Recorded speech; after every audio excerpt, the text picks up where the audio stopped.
ہمیں نہ لطف نہیں آیا، مزہ نہیں آیا،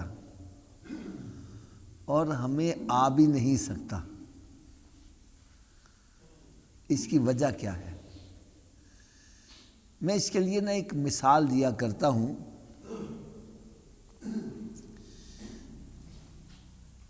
ایک بندے نے غار ثور دیکھی ہی نہیں، اس پر چڑھا ہی نہیں۔ اس سے اگر میں کہوں کہ جناب میں نے ایک دن میں 5 مرتبہ غار ثور سے ہو کر آیا ہوں، اس کی صحت پر کوئی اثر نہیں پڑے گا۔ وہ یہ سمجھے گا کہ غار ثور یہ چھت جتنی اونچی ہوگی، حافظ صاحب دن میں 5 مرتبہ ہو کر آ گئے ہوں گے۔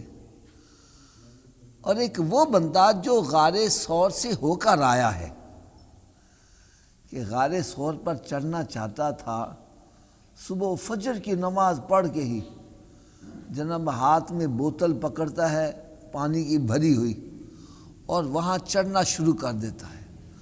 تھوڑا چڑھتا ہے، پھر سانس پھولتا ہے، پانی پیتا ہے، سانس لیتا ہے، پھر چڑھتا ہے، پھر تھک جاتا ہے، اور پھر گرتے پڑتے سانس لیتے لیتے تقریباً 2-3 گھنٹوں کے اندر وہ وہاں چڑھتا ہے، اور پھر وہاں جا کے پھر جب واپس آتا ہے تو اتنی سکت نہیں رہتی کہ پیدل حرم شریف چلا جائے، اور حرم شریف میں آتا ہے، اپنے ہوٹل میں آ کر اس طرح بے سدھ ہو کر گر جاتا ہے، اور پھر کئی دن اس کی تھکاوٹ دور نہیں ہوتی۔ ایسے بندے سے میں کہوں کہ بھائی میں دن میں 5 مرتبہ ہو کر آیا ہوں، تو اس کی آنکھیں کھلی کی کھلی رہیں گی۔ ہیں حافظ صاحب آپ 5 مرتبہ؟ بڑی بات ہے یار۔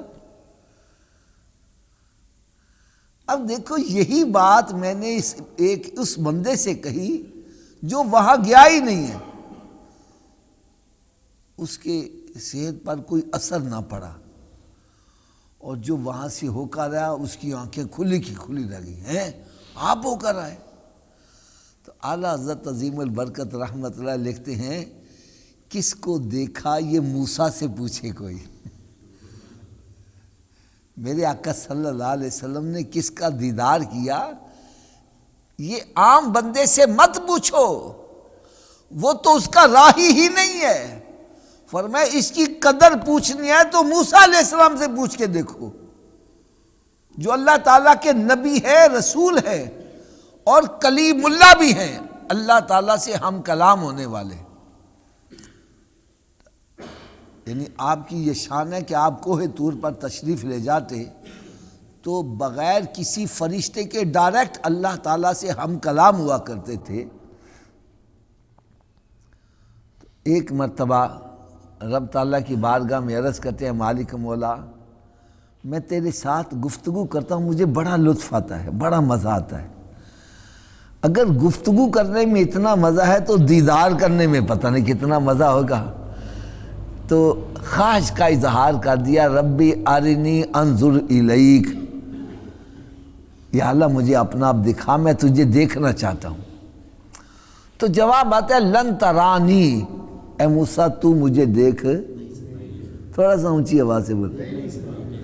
اچھا یہ نہیں فرمایا موسیٰ مجھے کوئی بھی نہیں دیکھ سکتا۔ اگر یہ ارشاد فرما دیتا رب تعالیٰ کہ موسیٰ مجھے کوئی بھی نہیں دیکھ سکتا تو بات ختم ہو جاتی۔ فرمایا لن ترانی، تو نہیں دیکھ سکتا۔ اس سے پتہ چلا کہ تو نہیں دیکھ سکتا، دیکھنے کے لیے میرے محبوب کی آنکھ چاہیے۔ قرآن مجید 3 پارہ رب تعالیٰ نے ارشاد فرمایا، تِلْكَ الرُّسُلُ فَضَّلْنَا بَعْضَهُمْ عَلَىٰ بَعْضٍ مِّنْهُمْ مَنْ كَلَّمَ اللَّهُ وَرَفَعَ بَعْضَهُمْ دَرَجَاتٍ۔ فرمایا یہ رسول ہے، ہم نے بعض رسولوں کو بعضوں پر فضیلت عطا کی ہے، ان میں کچھ ایسے جو ہم سے ہم کلام ہوئے ہیں، اور کچھ ایسے جن کے درجے ہم نے اس سے بھی بلند کر دیے۔ اب ایک درجہ تو یہ ہے کہ اللہ تعالیٰ سے ہم کلام ہو رہا ہے، اور اس سے درجہ بلند کون سا ہوگا؟ فرمایا وہ کلام بھی کر رہا ہوگا، دیدار بھی کر رہا ہوگا۔ اللہ اللہ اللہ۔ تو موسیٰ علیہ السلام عرض کرتے ہیں یا اللہ مجھے اپنا آپ دکھا، میں تجھے دیکھنا چاہتا ہوں۔ جواب آتا ہے لن ترانی، اے موسیٰ تو مجھے دیکھ نہیں سکتا۔ عرض کرتے ہیں نہیں یا اللہ ضرور دکھا، ضرور دکھا۔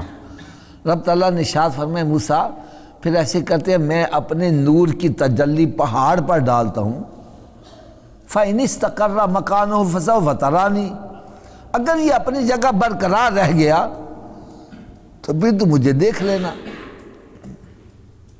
تو اللہ تبارک و تعالیٰ نے اپنے ایک نور کی تجلی پہاڑ پر ڈالی، پہاڑ جل کے سرما ہو گیا اور موسیٰ علیہ السلام بے ہوش ہو گئے۔ جب ہوش میں آئے تو عرض کرنے لگے اے مالک مولا میں تیرے نور کی ایک تجلی کو برداشت نہیں کر سکا۔ تو فرمایا جو اللہ کے نور کی ایک تجلی کو برداشت نہ کر سکا تو اس سے پوچھو جس نے تجلی والے کو دیکھا اس کا مقام کیا ہوگا۔ تو اعلیٰ حضرت عظیم البرکت رحمت اللہ اسی کو لکھتے ہیں کس کو دیکھا یہ موسیٰ سے پوچھے کوئی، آنکھ والوں کی ہمت پہ لاکھوں سلام۔ تو یہ مقام اور یہ مرتبہ اللہ تبارک و تعالیٰ نے اپنے محبوب کریم صلی اللہ علیہ وسلم کو رجب شریف کی 27ویں شب کو اللہ تعالیٰ نے اپنے محبوب صلی اللہ علیہ وسلم کو اپنا دیدار بلا حجاب کروایا۔ اور آج کی رات اصل میں 27ویں شب ہے، تو مساجد کے اندر بھی محافل وغیرہ کا انعقاد مشکل بنا دیا گیا ہے۔ تو میرے دل میں یہ خواہش تھی کہ واٹس ایپ کے ذریعے یہ پوری دنیا میں پیغام دیا جائے کہ یہ رات بڑی برکت والی ہے، اس کو ضائع نہ کیا جائے۔ ایک میں آپ کو بڑی ایمان افروز بات سنانے لگا ہوں، پھر میں آج کی رات کے بارے میں کچھ تھوڑے سے فضائل بیان کروں گا، اس رات کو کیسے گزارنا چاہیے یہ میں کچھ باتیں عرض کروں گا۔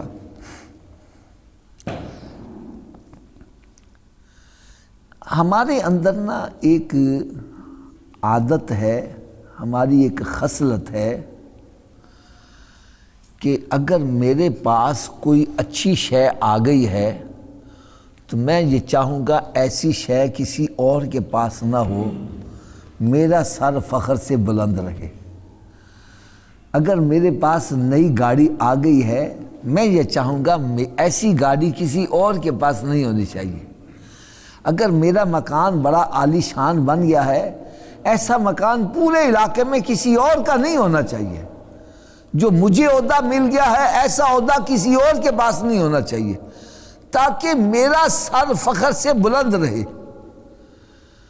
لیکن کروڑوں درود کروڑوں سلام اس پیارے آقا صلی اللہ علیہ وسلم پر کہ میرے آقا صلی اللہ علیہ وسلم کو رب تعالیٰ جب بھی کوئی نعمت سے نوازتا سرکار صلی اللہ علیہ وسلم اپنے امتیوں کو یاد کر لیا کرتے۔ یار اندازہ کرو کہ اتنا بڑا مقام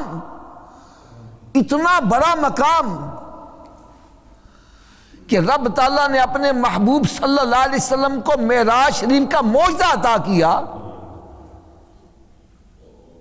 تو اتنے بلند مقام پر پہنچ کر بھی رب تعالیٰ کی بارگاہ میں عرض کرتے ہیں مالک مولا تو نے مجھے معراج کی نعمت سے نوازا تو میری تیری بارگاہ میں التجا ہے میرے امتیوں کو بھی معراج کروا دے، میرے امتیوں کو بھی معراج کروا دے۔ رب تعالیٰ نے ارشاد فرمایا میرے پیارے حبیب صلی اللہ علیہ وسلم میں نے تو تجھے وہاں بلایا جہاں پر نہ کوئی نبی آیا نہ آ سکے گا، نہ کوئی رسول آیا نہ آ سکے گا، نہ کوئی فرشتہ آیا نہ آ سکے گا، تو اپنے امتیوں کی بات کر رہا ہے۔ عرض کرنے گیا مالک مولا تو نے مجھے راضی کرنے کا وعدہ کیا ہوا ہے، وَلَسَوْفَ يُؤْتِيكَ رَبُّكَ فَتَرْضَىٰ، اے میرے پیارے حبیب صلی اللہ علیہ وسلم ہم تجھے اتنا دیں گے کہ تو راضی ہو جائے گا کہ دو عالم خدا کی رضا چاہتے ہیں اور خدا چاہتا ہے رضائے محمد صلی اللہ تعالیٰ علیہ، چاہے کوئی یار رسول ہے، چاہے کوئی نبی ہے، چاہے کوئی غوث ہے، کتب ہے، ابدال ہے، صحابی ہے، تابعی ہے، تبع تابعین میں سے ہے، حافظ ہے، علامہ ہے، ہر کوئی یہ چاہتا ہے اے اللہ تو راضی ہو جا، اے اللہ تو راضی ہو جا۔ اور رب تعالیٰ کی شان دیکھو، اس کے محبوب کی شان دیکھو، رب تعالیٰ فرماتا ہے میرے محبوب تو راضی ہو جا۔ عرض کرنے گیا مالک مولا میں تجھ سے راضی جب ہوں گا جب تو میرے امتیوں کو بھی معراج کروائے گا۔ تو رب تعالیٰ نے ارشاد فرمایا میرے محبوب صلی اللہ علیہ وسلم پھر یہ نمازوں کا تحفہ لے جاؤ، یہ نمازوں کا تحفہ لے جاؤ۔ ان نمازوں سے کیا ہوگا؟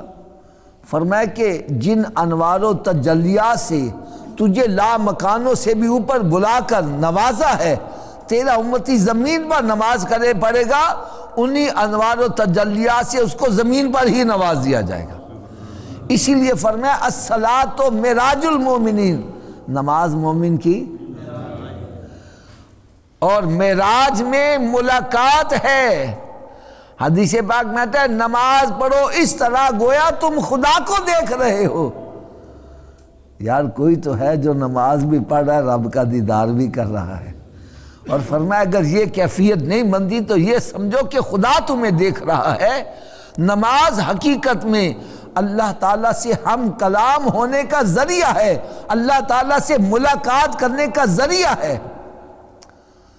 اس کا ترجمہ پڑھ کے غور کریں، سبحانکا یہ واحد حاضر کے لیے بولا جاتا ہے، یا اللہ تو پاک ہے، ہم اللہ تعالیٰ سے گفتگو کر رہے ہیں، یا اللہ تو پاک ہے، ایاکا نعبدو و ایاکا نستعین، ہم تیری عبادت کرتے ہیں، تجھی سے مدد چاہتے ہیں۔ اللہم انا نستعینکا و نستغفرکا و نؤمن بکا و نتوکل علیکا و نثنی علیکا الخیر۔ یہ سب کچھ کیا ہے؟ اللہ تعالیٰ سے ہم کلام بندہ ہو رہا ہے، گفتگو کر رہا ہے۔ یار ایک عیسائی پادری سیالکوٹ کا رہنے والا الحمدللہ میرے پاس آیا، ملاقات کی اور مسلمان ہو گیا۔ میں نے اس سے پوچھا، میں نے کہا یار تم مسلمان کس وجہ سے ہوئے؟ تجھے اسلام کی کون سی چیز ایسی متاثر کر گئی کہ تو نے عیسائیت کو چھوڑا، اسلام قبول کیا؟ یار اس نے ایسا کمال جواب دیا، کہنے لگا حافظ صاحب میں نے دنیا کے اندر مختلف مذاہب کی سٹڈی کی ہے، لیکن میں نے پوری دنیا کے اندر صرف ایک ہی مذہب دیکھا ہے اور وہ اسلام ہے، جو روزانہ 5 مرتبہ رب تعالیٰ سے ملاقات کرواتا ہے۔ کسی اور مذہب میں ایسا ریپڈ رابطہ نہیں ہے، کہیں 8 دن کے بعد بلایا جا رہا ہے، کہیں مہینے کے بعد، کہیں سال کے بعد بلایا جا رہا ہے۔ پوری دنیا میں صرف اسلام ایک واحد مذہب ہے جو روزانہ 5 مرتبہ رب تعالیٰ سے ملاقات کرواتا ہے۔ اس لیے میں نے عیسائیت کو چھوڑا، اسلام قبول کیا۔ مجھے اس پہ خوشی بھی بڑی ہوئی اور دکھ بھی بڑا ہوا۔ خوشی اس بات پر کہ ایک غیر مسلم نماز کو دیکھ کے مسلمان ہو رہا ہے، اور دکھ اس بات پر کہ مسلمان ہو کر نماز نہیں پڑھ رہا ہے۔ حدیث مبارکہ کا مفہوم ہے کہ حضرت موسیٰ علیہ السلام جب نور کی تجلی دیکھ کر بے ہوش ہو گئے، اور پھر جب ہوش میں آئے تو عرض کرتے ہیں مالک مولا میں تیری ایک تجلی کو برداشت نہیں کر سکا۔ تو رب تعالیٰ نے ارشاد فرمایا اے موسیٰ آ میں تجھے ذرا اپنے محبوب کے امتی کی شان بتلاؤں۔ یا اللہ تیرے محبوب صلی اللہ علیہ وسلم کی امتی کی کیا شان ہوگی؟ فرمایا موسیٰ جیسی ایک تجلی پہاڑ پر ڈالی یہ جل کے سرما ہو گیا، تو بے ہوش ہو گیا، ایسی 70,000 تجلیاں میں اپنے محبوب کے امتی پر اس وقت ڈالوں گا جب وہ نماز ادا کر رہا ہوگا۔ تو حضرت موسیٰ علیہ السلام دعا مانگتے ہیں مالک مولا اس محبوب کا امتی تو مجھے بھی بنا دے، یا اللہ اس محبوب کا امتی تو مجھے بھی بنا دے۔ تو ہم کتنے خوش نصیب ہیں، ہم نے دعا بھی نہ مانگی، رب تعالیٰ نے ہمیں پیدا ہی محبوب کا امتی بنا کے رکھا۔ میں تو اس کے لیے ایک مثال دیا کرتا ہوں، اللہ کرے یہ میری بات دلوں کے اندر اتر جائے۔ ہمارا کوئی عزیز، ہمارا کوئی بزرگ مدینہ شریف سے ہمارے لیے کوئی تحفہ لائے، وہ کھجوریں ہو سکتی ہیں، پانی ہو سکتا ہے، تسبیح ہو سکتی ہے، جائے نماز ہو سکتا ہے، وہ تحفہ لا کر ہمیں دے، اور ہم اگر اس تحفے کو ضائع کر دیں۔ اب مسجد میں بیٹھے ہو سچی بات کرنا، تحفہ لانے والا خوش ہوگا کہ ناراض ہوگا؟ تھوڑا سمجھیے بات میں یار، جو تحفہ مدینہ شریف سے لایا جائے اور جس کے لیے لایا گیا ہے اور وہ اس کی قدر نہ کرے تو تحفہ لانے والا ناراض ہو جائے، یار کبھی سوچا ہے یہ نماز کہاں کا تحفہ ہے؟ یہ تو لامکانوں کا تحفہ ہے، اور تحفہ بیچنے والے رب العالمین ہیں اور لانے والے رحمت للعالمین۔ تو جو اس تحفے کی قدر نہیں کرتا، اس سے رب تعالیٰ بھی ناراض ہوگا، اس کے محبوب صلی اللہ علیہ وسلم بھی ناراض ہو جائیں گے۔ تو لہٰذا ایک مسلمان کا مقصد کیا ہے؟ مسلمان کا مقصد ہی یہی ہے کہ مجھ سے میرا رب بھی راضی ہو جائے، اس کے محبوب صلی اللہ علیہ وسلم بھی راضی ہو جائے۔ تو اگر چاہتے ہو ہم دونوں ہستیوں کو راضی کر لیں تو آؤ آج سے اس بات کا پختہ عہد کرو کہ میرے آقا صلی اللہ تعالیٰ علیہ وسلم جو ہمارے لیے رب تعالیٰ کی بارگاہ سے اتنا کمال تحفہ لے کر آئے، آج کے بعد میں اس کی قدر کروں گا۔ آج کے بعد وہ ہمارے ایک بزرگ تھے، انہوں نے پہلا لیکچر جو ہمیں دیا تھا، پہلا سبق وہ یہ تھا، کہنے لگے بیٹا جان چاہے چلی جائے نماز نہیں جانی چاہیے، جان چاہے چلی جائے نماز نہیں جانی چاہیے، یہ پہلا سبق تھا یار۔ اور میں نمازی بننے کے لیے نسخہ یہ بتلایا کرتا ہوں، اگر یہ وجود نماز نہ پڑھے اس وجود کو رب کا رزق نہ کھلاؤ۔ اور بات بھی سچی ہے کہ جو وجود رب تعالیٰ کے آگے نہیں جھکتا، کیا وہ اس قابل ہے کہ اس کو رب کا رزق کھلایا جائے؟ روٹی اپنے آپ منہ میں تو نہیں جائے گی، پکڑ کے لے جاؤ گے تو مت لے جاؤ، یہ روٹی مانگے بولو پہلے نماز پھر بعد میں روٹی۔ تو بہرحال آج کی رات ایک تو وہ رات ہے جس رات اللہ تعالیٰ نے اپنے محبوب کریم صلی اللہ علیہ وسلم کو معراج شریف کا عظیم معجزہ عطا کیا، اور ہمارے لیے یہ بابرکت رات اس وجہ سے ہے کہ اللہ تعالیٰ نے ہمیں اس بابرکت رات میں نمازوں کا تحفہ عطا کیا۔ تو میں چاہتا ہوں کہ اگر ممکن ہو سکے تو آج کی رات نماز کی ادائیگی میں گزاری جائے۔ اور ویسے الحمدللہ میں نے دیکھا ہے کہ بہت سارے ایسے افراد ہیں جن کا یہ ذہن ہوتا ہے یہ معراج شریف کی رات عبادت میں گزاری جائے، لہٰذا مسجدیں میں نے دیکھا عموماً کھلی ہوتی ہیں اور لوگ آ کر نماز کی ادائیگی کرتے ہیں، کوئی قرآن پڑھ رہا ہے، کوئی تلاوت کلام پاک کر رہا ہے۔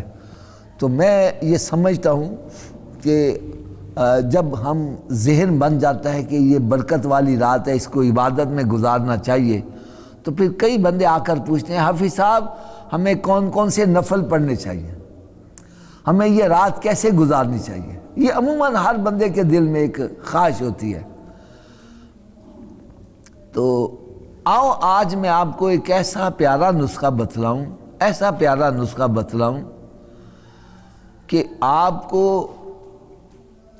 کوئی بھی بابرکت رات مل جائے، یا ویسے بھی کوئی رات ایسی مل جائے جس میں آپ کا ذہن بنتا ہے کہ یار میں فارغ ہوں، چلو میں عبادت میں گزاروں، تو آپ کو کسی کے پاس جانے کی ضرورت نہ پڑے، وہ نسخہ نکالو اور اس پر عمل شروع کر دو، آپ کی رات بھی گزر جائے اور عبادت بھی ہو جائے۔ وہ نسخہ کون سا ہے؟ سب سے بہتر نسخہ یہ ہے کہ جس بندے کے ذمے نمازیں قضا ہو چکی ہیں وہ اپنی زندگی کی قضا نمازیں ادا کرے۔ ہم نوافل پڑھنے کی طرف بڑی توجہ کرتے ہیں، بڑا زور دیتے ہیں، اچھی بات ہے نفل پڑھنا بھی، لیکن بعض مقامات پر آتا ہے کہ اس بندے کے نوافل قبول نہیں ہوں گے جس بندے کے ذمہ فرض نمازیں قضا ہیں۔ اس کے لیے ایک بڑی آسان سی مثال دی جاتی ہے۔ ابھی یہ رجب شریف کا مہینہ ہے، شعبان، تو پھر آگے کون سا آ رہا ہے؟ رمضان شریف کا مہینہ آ رہا ہے۔ رمضان المبارک میں ہم نماز تراویح پڑھتے ہیں، ایسا ہی ہے نا جی؟ کون سی نماز پڑھتے ہیں؟ میں سمجھانے کے لیے ایک بات کہنے لگا ہوں۔ ایک بندہ لیٹ آتا ہے، عشاء کے وقت لیٹ آتا ہے، اور جب مسجد میں آتا ہے تو وہاں تراویح کی جماعت ہو رہی ہے۔ کون سی نماز ہو رہی ہے؟ نماز تراویح ادا ہو رہی ہے، جماعت سے ادا ہو رہی ہے۔ وہ بندہ ڈائریکٹ آ کر نماز تراویح میں شامل ہو جائے گا، اس کی نماز ہو جائے گی؟ بھئی نماز ہو رہی ہے، جماعت سے پڑھ رہا ہے، نماز کیوں نہیں ہوگی؟ آپ کہو گے حافظ صاحب یہ نفل نماز ہے، ابھی اس نے عشاء کے فرض نہیں پڑھے، اور جو فرض نہیں پڑھے گا اس کے نفل قبول نہیں ہے۔ پہلے وہ فرض ادا کرے، چاہے اتنے میں تراویح نماز ساری پڑھی جائے، پہلے فرض پڑھے گا پھر نفل ہوں گے۔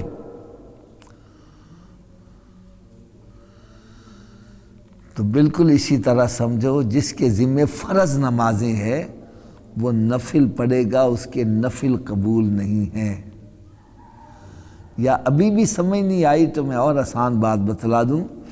جس بندے کے ذمہ زکوٰۃ واجب ہے، زکوٰۃ فرض ہے، اس کے اوپر 100 روپیہ زکوٰۃ ہے، میں سمجھانے کے لیے بات کہہ رہا ہوں، وہ 100 روپیہ زکوٰۃ نہیں دیتا، 1 لاکھ روپیہ خیرات کر دیتا ہے، اس کی خیرات قبول نہیں ہے۔ خیرات اسی کی قبول ہے جس کے زکوٰۃ پوری ہوگی۔ تو ہم فرائض کی طرف توجہ نہیں دیتے۔ مجھے یقین جانو دکھ ہوتا ہے کہ ساری رات ہم نوافل میں، ساری رات ہم محفلوں میں بیٹھے رہتے ہیں، اور فجر کی نماز، اگر میری بات سے آپ متفق نہیں ہو، ظاہر بات ہے جو مزاج کے خلاف بات ہوگی تو بندے کو اچھی نہیں لگتی، تو بھائی اگر میری بات سے آپ متفق نہیں ہو، آؤ میں آپ کو ایک حدیث پاک کا حوالہ دے دیتا ہوں۔ سرکار دو عالم نور مجسم صلی اللہ تعالیٰ علیہ وسلم کی یہ سنت مبارکہ کہ سرکار صلی اللہ علیہ وسلم فرض پڑھانے کے بعد اپنا رخ انور صحابہ کرام کی طرف فرماتے، اور پھر دیکھتے آج کون نماز پڑھنے نہیں آیا۔ اللہ کرے ہم بھی سنت پر عمل کرنے والے بن جائیں۔ آج ہمارا حال تو یہ آئے، سلام پھیرا، نماز پڑھائی تو دعا مانگی تو وہ گئے، کوئی نماز پڑھنے آیا ہے کوئی نہیں آیا، ہمیں اس سے کوئی سروکار نہیں ہے۔ کسی کا وضو صحیح ہے یا غلط ہے، کسی کو نماز کے مسائل کا پتہ ہے یا نہیں، ہمیں اس سے کوئی سروکار نہیں۔ ہم نے ایک ڈیوٹی بنائی ہے، نماز پڑھائی اور بس وہ گئے۔ میرے آقا صلی اللہ علیہ وسلم نے جب سلام پھیرا تو دیکھا ایک صحابی آج نماز پڑھنے نہیں آئے۔ میرے آقا صلی اللہ علیہ وسلم ان کے گھر تشریف لے گئے۔ گھر تشریف لے گئے تو اس کی والدہ جاگ رہی تھی۔ سرکار صلی اللہ علیہ وسلم نے پوچھا آج تیرا بیٹا نماز پڑھنے نہیں آیا؟ اماں جی عرض کرنے لگے یا رسول اللہ صلی اللہ علیہ وسلم میرا بیٹا ساری رات نفل پڑھتا رہا اور فجر کے وقت تھکا ہوا تھا تو وہ سو گیا۔ تو میرے آقا صلی اللہ علیہ وسلم کا جواب سنو۔ سرکار صلی اللہ علیہ وسلم نے ارشاد فرمایا تیرے بیٹے کے لیے بہتر تھا کہ ساری رات سوتا رہتا اور فجر کی نماز جماعت سے پڑھتا۔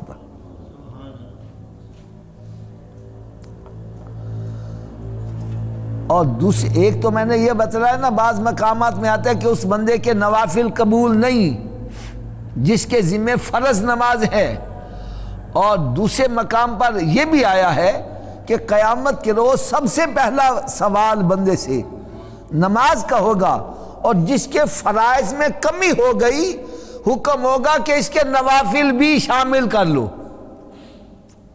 کیا کرو؟ اور کیسے شامل کرو؟ 70 نفل ایک فرض کے برابر تولے جائیں گے۔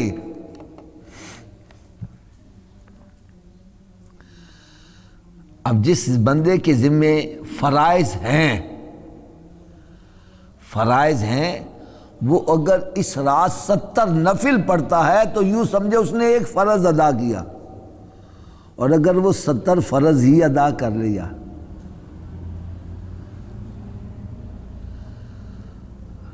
اور دیکھا جائے تو فرائض میں بھی وہی کچھ ادا کیا جاتا ہے جو نوافل میں پڑھا جاتا ہے، وہی قیام، وہی رکوع و سجود، اور وہی قرآن پاک کی تلاوت، وہی تسبیحات جو فرض میں پڑھتے ہیں وہی نفل میں پڑھے جاتی ہیں۔ فرق صرف نیت کا ہی ہے نا۔ تو اگر ایک بندہ اس رات یا کوئی بھی برکت والی رات آ جائے 20 رکعت ادا کر لے تو اس کی زندگی کی جو ایک دن کی نماز قضا ہوئی تھی وہ ادا ہو جائے گی، ایک دن کی نماز۔ اور نیت کیسے کرنی ہے؟ بڑی آسان سی نیت بس یہی کرو، یا اللہ میری سب سے پہلی جو فجر کی نماز رہ گئی تھی میں نے ادا نہیں کی تھی، اب ادا کر رہا ہوں، اللہ اکبر کیا کہ 2 رکعت پڑھ کے سلام پھیر دو، پھر نیت کرو یا اللہ میری سب سے پہلے جو ظہر کی نماز رہ گئی تھی میں نے ادا نہیں کی تھی، اب ادا کر رہا ہوں، اللہ اکبر۔ 4 رکعت پڑھ کے سلام پھیر دو، پھر عصر کی نماز، یا اللہ میری سب سے پہلے جو عصر رہ گئی میں نے ادا نہیں کی تھی، اب ادا کر رہا ہوں، اللہ اکبر۔ 4 رکعت پڑھ کے سلام پھیر دو، پھر سب سے پہلے جو میری مغرب رہ گئی میں نے ادا نہیں کی تھی، اب ادا کر رہا ہوں، اللہ اکبر۔ 3 پڑھ کے پھر سلام پھیر دو، پھر اس طرح 4 رکعت عشاء کی پڑھو، پھر 3 وتر پڑھ لو۔ اس طرح 20 رکعتیں اگر آپ ادا کر لیں گے تو آپ کی زندگی کی ایک دن کی نماز جو قضا ہوئی تھی وہ ادا ہو جائے گی۔ اور اس میں ایک اور فائدہ بتلاؤں، اگر آپ حضرات کو شک شبہ ہے پتہ نہیں قضا بھی ہوئی ہے کہ نہیں ہوئی، تو اگر آپ کے ذمے فرض قضا نہیں تھے، آپ کی نمازیں پوری ہیں، تو یہ جو فرائض آپ ادا کریں گے یہ خود بخود نفل بن جائیں گے۔ جیسے میں آسان سی مثال دے دوں، ظہر کی نماز آپ نے جماعت سے ادا کر لی، اس کے بعد آپ کہیں گے وہاں دوبارہ پھر جماعت ہو رہی ہے، تو آپ ظہر میں دوبارہ جماعت میں شامل ہو جاؤ گے تو وہ آپ کے نفل ہو جائیں گے۔ کیا ہو جائیں گے؟ کیونکہ فرائض آپ کی ادا ہو چکی۔ یا آپ نے پہلے بغیر جماعت کے ظہر کی نماز پڑھ لی، بعد میں پھر جماعت کھڑی ہو گئی تو آپ نے کہا چلو میں جماعت کا بھی ثواب حاصل کر لوں، اب دوبارہ پھر شامل ہو سکتے ہیں۔ یہ صرف آپ ظہر کی نماز میں شامل ہو سکتے ہیں اور عشاء کی نماز میں بس، کیونکہ فجر کے بعد نفل نہیں ہے، اس لیے فجر میں دوبارہ آپ نہیں پڑھ سکتے، اور اسی طرح عصر کے بعد بھی نفل نہیں ہے، آپ نہیں شامل ہو سکتے۔ مغرب میں 3 فرض ہے تو 3 نفل نہیں ہوتی، لہذا مغرب میں بھی آپ شامل نہیں، یہ صرف ظہر اور عشاء۔ تو 20 رکعتیں آپ ادا کر لیں گے تو آپ کی ایک دن کی نماز جو قضا تھی وہ ادا ہو جائے گی۔ پھر دوبارہ نیت یہی شروع کر دو، یا اللہ میری سب سے پہلے جو فجر رہ گئی میں ادا کر رہا ہوں، ظہر عصر مغرب، اس طرح بھی۔ تو اللہ کرے اس رات میں آپ حضرات اپنی زندگی کی زیادہ سے زیادہ نمازیں ادا کر لیں۔ اور اگر کوئی بندہ سمجھتا ہے کہ جناب میرے تو فرائض پورے ہیں تو مجھے کوئی نوافل بتلائے جائیں، تو اس کے لیے پھر میں ایک بڑا آسان سا نسخہ بتلایا کرتا ہوں کہ بھائی آپ 2 رکعت کی نیت کرو۔ کتنے کی؟ 2 رکعت نفل کی نیت کرو، اللہ اکبر کہہ کے ہاتھ باندھ لو، سبحانک اللہ پڑھو، الحمشی پڑھو، اور اس کے بعد کوئی لمبی صورتیں یاد ہیں وہ پڑھو۔ اور اگر لمبی صورتیں یاد نہیں ہیں، مثلا سورہ بقرہ ہو گئی، سورہ یاسین شریف ہو گئی، یہ صورتیں یاد نہیں ہیں تو پھر قل هو اللہ شریف تو سب کو یاد ہے، سورہ اخلاص، یہ پڑھنا شروع کر دو۔ کتنی مرتبہ پڑھنا ہے گنو ہی نہ، بس پڑھتے ہی جاؤ، پڑھتے ہی جاؤ، پڑھتے ہی جاؤ، یہاں تک کہ آپ کے پاؤں سن ہونے لگے تو سرکار کی سنت یاد آ جائے۔ میرے آقا صلی اللہ علیہ وسلم اتنا لمبا قیام کیا کرتے تھے کہ میرے آقا صلی اللہ علیہ وسلم کے قدمین شریفین سوج جایا کرتے تھے۔ تو صحابہ کرام عرض کرتے ہیں یا رسول اللہ صلی اللہ علیہ وسلم آپ اتنا لمبا قیام کرتے ہیں، فرمایا کیا میں اللہ کا شکر گزار بندہ نہ بنوں؟ وہ معصوموں کے سردار ہیں، اس کے باوجود اتنی نماز کی پابندی کر رہے ہیں، اور آج ہمارے پلے کک بھی نہیں ہے اور ہم پھر بھی نماز کی طرف توجہ نہیں کرتے۔ تو میں یہ بات عرض کر رہا تھا کہ آپ حضرات 2 رکعت کی نیت کریں، سبحانک اللہ پڑھیں، الحمشی پڑھیں، اور اس کے بعد سورہ اخلاص شروع کر دو، گنو ہی نہ، پڑھتے ہی جاؤ، پڑھتے ہی جاؤ، پڑھتے ہی جاؤ۔ جب آپ پڑھ کے تھک جاؤ اور یہ سمجھو کہ اب میں گرنے لگا ہوں تو اللہ اکبر کہہ کے رکوع میں چلے جاؤ، اور وہاں جا کر تسبیح شروع کر دو، سبحان ربی العظیم، سبحان ربی العظیم، سبحان ربی العظیم۔ کتنی مرتبہ پڑھنا گنو ہی نہ، وہ پڑھتے ہی جاؤ، پڑھتے ہی جاؤ۔ جب پڑھتے تھک جاؤ، دیکھو کہ میں اب گرنے لگا ہوں، پھر سمع اللہ لمن حمدہ ربنا لک الحمد یہ کہتے ہوئے کھڑے ہو جاؤ، پھر اللہ اکبر کہہ کر سجدے میں چلے جاؤ، اور پھر تسبیح شروع کر دو، سبحان ربی الاعلی، سبحان ربی الاعلی، سبحان ربی الاعلی۔ بس یہ پڑھتے ہی چلے جاؤ، میرا رب پاک ہے اور سب سے اعلیٰ ہے، بس پڑھتے ہی چلے جاؤ۔ اتنا پڑھو کہ جناب آپ تھک جاؤ، پھر اللہ اکبر کہہ کے تو پھر اٹھ جاؤ، پھر دوسرے سجدے میں چلے جاؤ، تو پھر اٹھ جاؤ، پھر دوسرے سجدے میں چلے جاؤ۔ لذت حاصل ہو جائے تو پھر حضرت سیدہ فاطمہ الزہرا رضی اللہ تعالیٰ عنہ جو رب تعالیٰ کی بارگاہ میں عرض کرتے ہیں مالک مولا میں کیا کروں، میرا ایک سجدہ ختم نہیں ہوتا، تیری رات ختم ہو جاتی ہے۔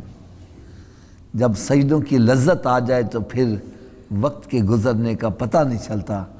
پھر اللہ اکبر کہہ کے دوسرے سجدے میں چلے جاؤ، پھر وہاں یہی تسبیح پڑھنا شروع کر دو، سبحان ربی الاعلی، سبحان ربی الاعلی۔ پھر اللہ اکبر کہہ کے دوسری رکعت میں کھڑے ہو جاؤ۔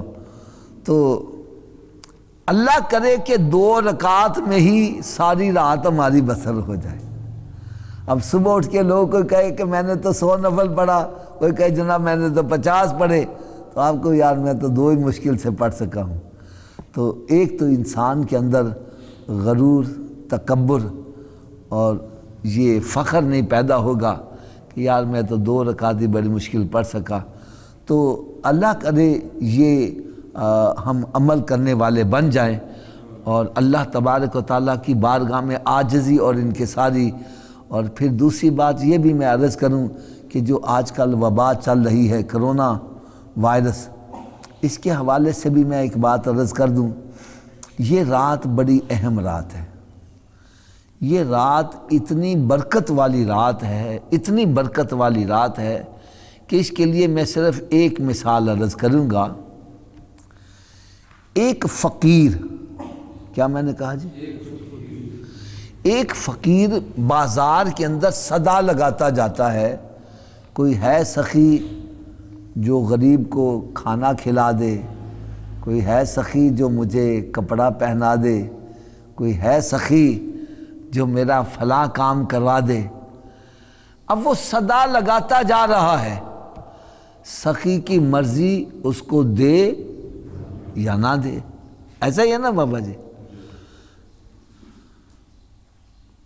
فقیر صدا لگاتا جا رہا ہے، کوئی ہے سخی جو مجھے کھانا کھلا دے، کوئی ہے سخی جو مجھے کپڑے پہنا دے۔ اب سخی کی مرضی اس کو کھانا کھلائے یا نہ کھلائے، کپڑے پہنائے یا نہ پہنائے، لیکن اگر سخی ہی آ کر صدا لگائے کوئی ہے مانگنے والا، تو یار فقیروں کی موج نہ ہو جائے۔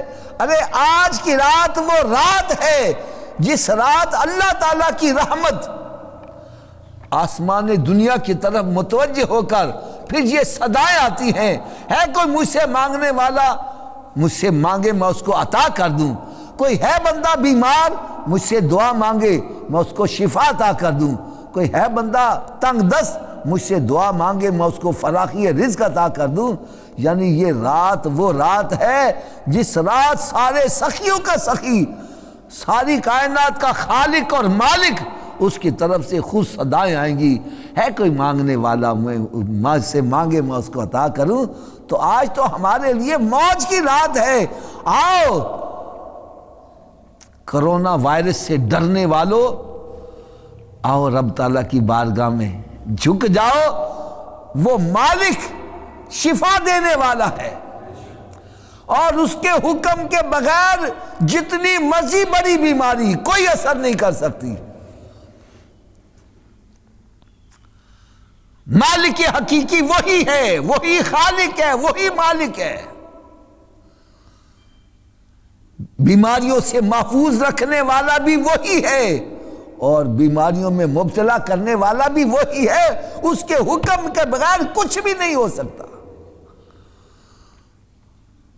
تو آگے تو ہم دعائیں مانگتے تھے، ہماری دعا قبول ہو یا نہ ہو، آج کی رات وہ رات ہے کہ اس کی رحمت کی طرف سے خود صدائیں آئیں گی، ہے کوئی مانگنے والا۔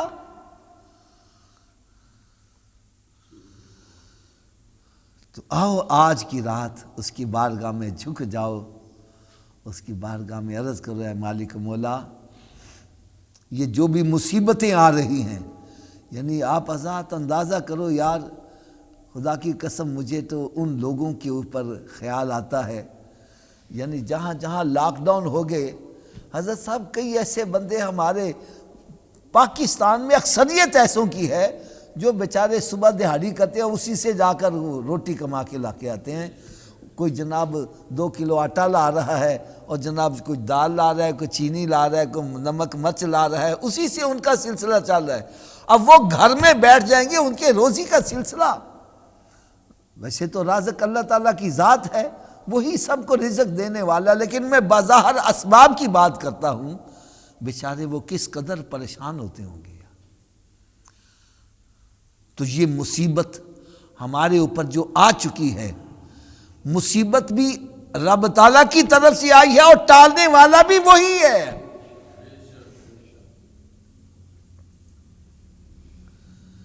ٹالنے والا بھی وہی ہے۔ تو پہلے تو ہم دعا کرتے تھے، وہ ٹالے یا نہ ٹالے، تو آج کی رات اس کی طرف سے صدائیں آئیں گی۔ تو اس رات کو ضائع نہ کرو، اس رات میں اپنے رب کو منا لو، اس کی بارگاہ میں جھک جاؤ، سجدہ ریز ہو جاؤ، نمازوں کی پابندی کرو، اور اگر اللہ تعالیٰ توفیق عطا کرے تو ایک بڑی پیاری نماز ہے صلاۃ تسبیح، اگر ہو سکے تو اس کو بھی ادا کرو۔ یہ 4 رکعت نفل ہیں، ایک سلام کے ساتھ پڑھے جاتے ہیں۔ ہر رکعت میں جیسے عام 4 نفل پڑھتے ہیں ایک سلام، اسی طرح یہ بھی 4 نفل ایک سلام سے ہیں، لیکن اس میں اور اس میں فرق یہ ہے کہ اس میں ہر رکعت میں 75 مرتبہ تسبیح پڑھی جاتی ہے، سبحان اللہ والحمد للہ ولا الہ الا اللہ واللہ اکبر۔ تو ایک رکعت میں 75 مرتبہ، اور 4 رکعتوں میں 300 مرتبہ ہو جائے۔ اور ایک رکعت میں 75 مرتبہ تسبیح کیسے پڑھی جاتی ہے؟ سبحانک اللہم و بحمدک و تبارک اسمک و تعالی جدک ولا الہ، یہ پڑھ کے 15 مرتبہ الحمد شریف پڑھنے سے پہلے پڑھ لی جائے، اور الحمد شریف اس کے بعد الحمد شریف پڑھو، پھر سورت ملاؤ، اور رکوع میں جانے سے پہلے پھر 10 مرتبہ پڑھ لو، یعنی ہاتھ باندھے باندھے آپ نے 25 مرتبہ پڑھنی ہے۔ تو پھر رکوع میں جا کر تسبیح پڑھو، پھر 10 مرتبہ یہی تسبیح سبحان اللہ والحمد للہ ولا الہ الا اللہ واللہ اکبر، تو 25 اور 10 کتنے ہو گئے؟ اسی طرح رکوع سے اٹھ کر 10 مرتبہ پڑھو تو کتنی ہوگی؟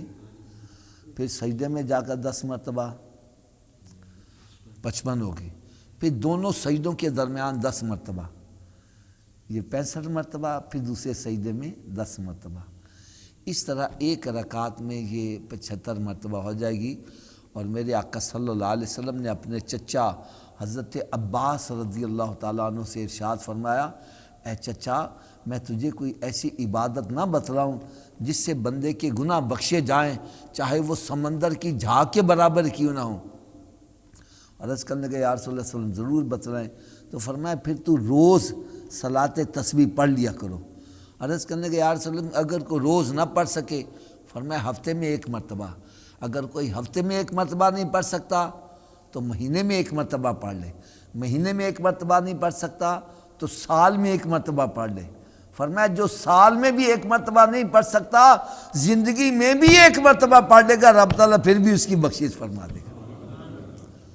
تو اگر اللہ تعالیٰ توفیق دے، آج کی رات عبادت والی رات ہے، صلاۃ تسبیح میں ادا کی جائے، تو بہرحال اس رات کو ضائع نہ کیا جائے۔ اس میں آپ حضرات قرآن پاک کی تلاوت کریں، نمازیں ادا کریں اور ذکر اذکار کریں، اور جو میں نے آپ کو دعا بتلائی تھی لا الہ الا انت سبحانک انی کنت من الظالمین، آیت کریمہ کا ورد کریں، اللہم انک عفو تحب العفو فاعف عنی یا غفورو یا غفورو، یہ ہو سکے کثرت کے ساتھ پڑھی جائے۔